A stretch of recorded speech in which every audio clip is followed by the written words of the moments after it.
Okay, so our first free source of images is going to be from Google. Okay, now you can go to google.co.uk or google.com. It's going to be the same process. Okay, what you want to do is you want to click on the search bar, and then you want to type in the term of the image you're looking for, and then you want to hit enter. Once you have your search results, the next thing you want to do is you want to click on the tab that says search tools. Okay, now that will give you a list of options that you can change. The first thing you want to change is you want to change the size, and you want to change that to large.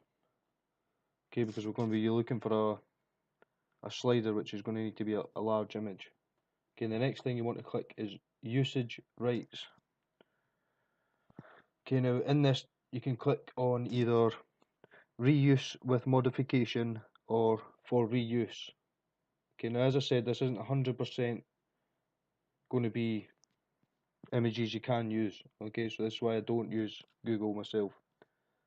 But obviously it is a big database of images that you can use. The next thing you want to do is select the image, and then you want to view the image, and then you would right click it here and save it. Okay, and I'm going to show you how to do that on another image here. Okay, so you would just right click, save image, give it a name, put it in the file as necessary, and then save.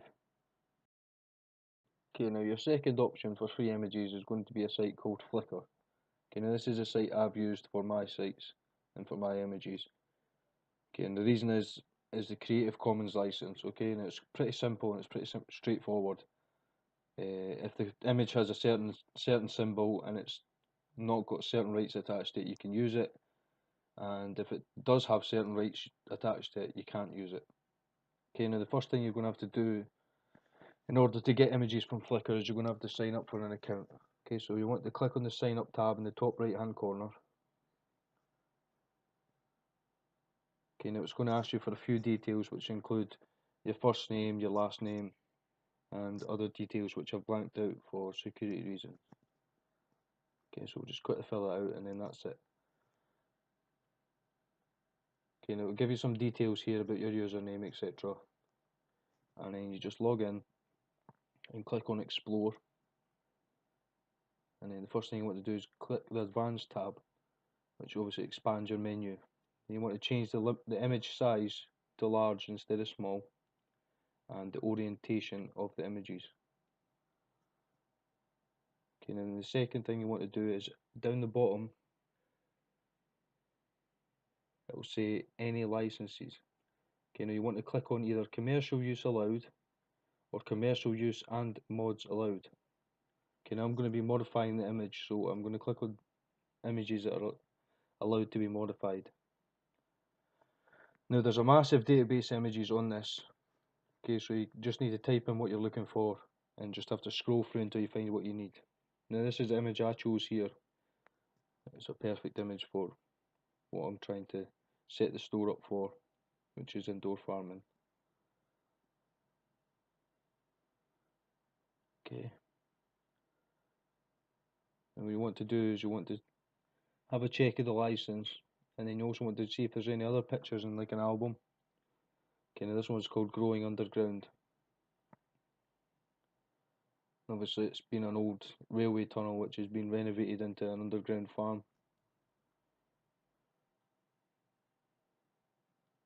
Perfect example of urban farming.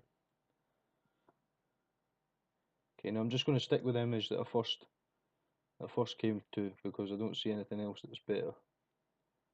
Okay, so what you want to do is you want to click on that image, and then in the bottom right hand corner there'll be a download tab. You click on this, it will give you a range of image sizes to download.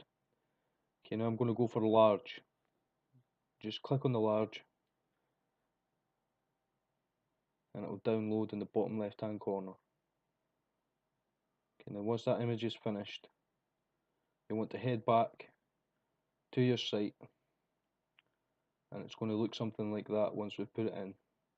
Okay, now there is something you will need to do though. If you use an image from Flickr, you obviously have to put some sort of copyright information towards the owner of the picture. Okay, now what I've done here is you just put a picture by, and then you put the name of the person that did it and a link. Okay, I'll show you how to do that. You highlight it, click on the link tab, and you'll link it back to that Flickr site of that image.